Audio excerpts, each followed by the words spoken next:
अस्सलाम वालेकुम व्यूअर्स, बिस्मिल्लाहिर्रहमानिर्रहीम। जी, आज की वीडियो में हमने ये अय्याम समानी के चिक्स जो हैं 5 माह एज है इनको खोला है। जी, थोड़ी देर के लिए बारिश रुकी थी तो इनको मैंने खोला था। इनका केज जो है वो साफ़ किया और इतने में फिर ये बारीक सी बारिश शुरू हो गई है।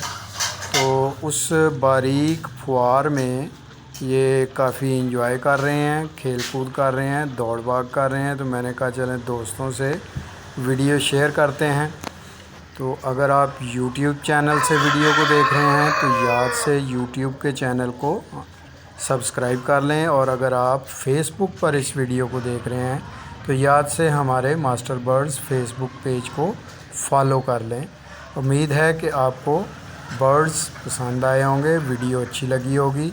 तो देखें कि ये गर्मी के मौसम में बारिश में कितना एंजॉय कर रहे हैं। बहुत शुक्रिया।